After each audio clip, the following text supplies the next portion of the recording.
Olá, povo de Deus, sábado 29 de junho de 2024, 12ª semana do Tempo Comum. Nossa reflexão de hoje é a partir de Lamentações 2, 10, 14 e 18 a 19.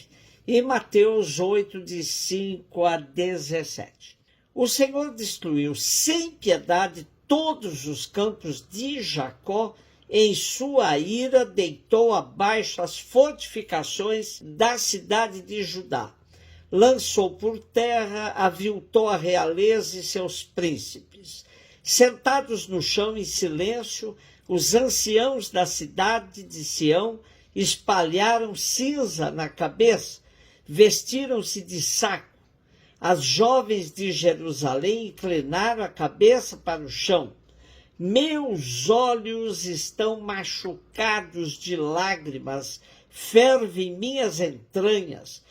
Derrama-se por terra o meu fel diante da arruinada cidade de meu povo, vendo desfalecerem tantas crianças pelas ruas da cidade.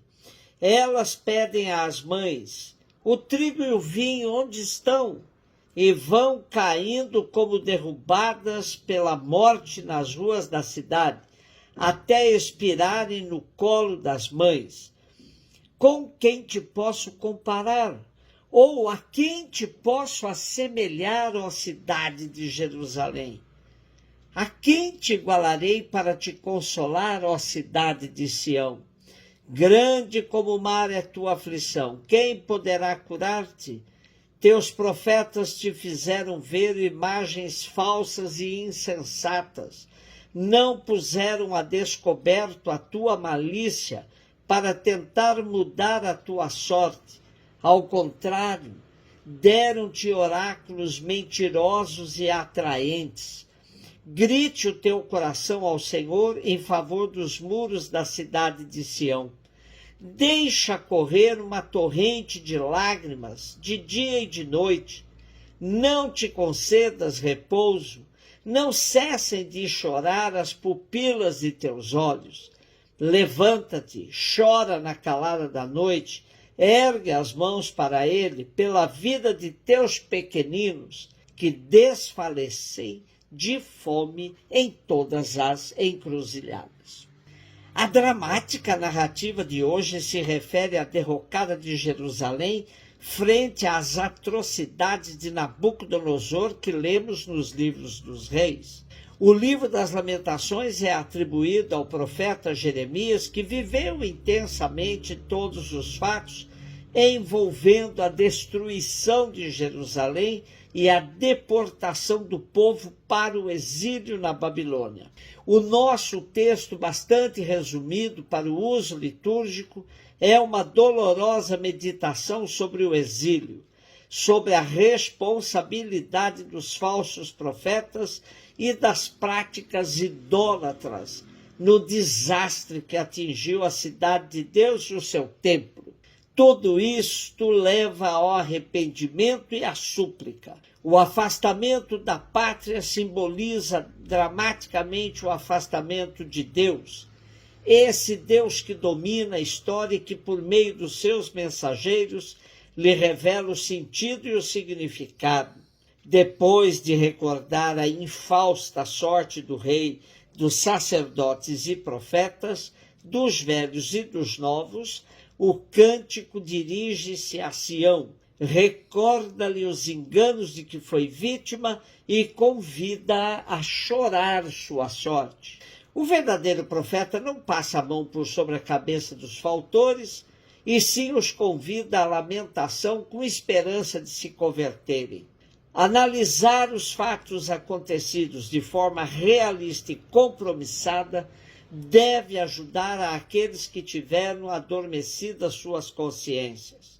Essas lamentações podem parecer um grito tardio sobre o que já aconteceu, porém, o verdadeiro profeta denuncia, mas também anuncia que Deus continua junto do seu povo. Mateus 8, de 5 a 17. Quando Jesus entrou em Cafarnaum, um oficial romano aproximou-se dele, suplicando: Senhor, o meu empregado está de cama lá em casa, sofrendo terrivelmente com uma paralisia. Jesus respondeu: vou curá-lo. O oficial disse: Senhor, eu não sou digno de que entres em minha casa. Dize uma só palavra, meu empregado ficará curado. Pois eu também sou subordinado e tenho soldados debaixo de minhas ordens. E digo a um vai, ele vai, a outro vem, ele vem. E digo ao meu escravo, faz isto, e ele faz.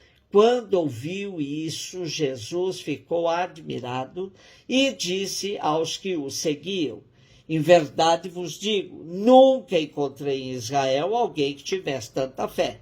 E eu vos digo, muitos virão do Oriente, do Ocidente, se sentarão à mesa do reino dos céus, junto com Abraão, Isaque e Jacó, enquanto os herdeiros do reino serão jogados para fora, nas trevas, onde haverá choro e ranger de dentes. Então, Jesus disse ao oficial: vai, e seja feito como tu creste. E naquela mesma hora o empregado ficou curado. Entrando Jesus na casa de Pedro, viu a sogra dele deitada e com febre. Tocou-lhe a mão e a febre a deixou. Ela se levantou e pôs-se a servi-lo. Quando caiu a tarde, levaram a Jesus muitas pessoas possuídas pelo demônio.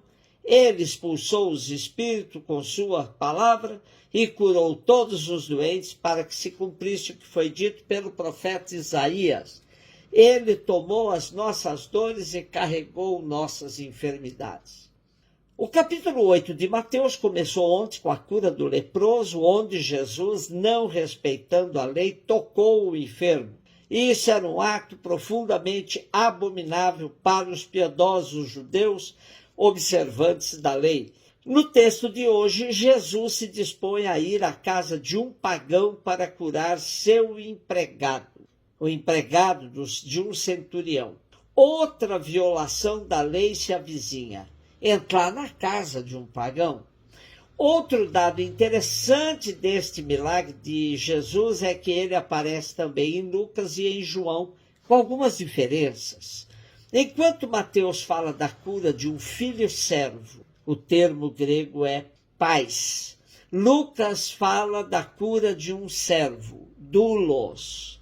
E João da cura de um filho, ios. O consenso exegético é de que não se tratava de um empregado, um escravo qualquer, pois, sendo o centurião um chefe da guarda, teria condições de simplesmente substituir o funcionário enfermo. Porém, ele tem uma afeição mais aguçada por este empregado. Alguns dizem que era de fato o seu par, como acontecia na época. Jesus não o julgou e se dispôs a ir à sua casa. O centurião não quis complicar a vida de Jesus, evitando que ele fosse à sua casa. Essa situação oferece a Cristo ocasião para estigmatizar a falta de fé dos seus conterrâneos e descrever as tristes consequências da mesma.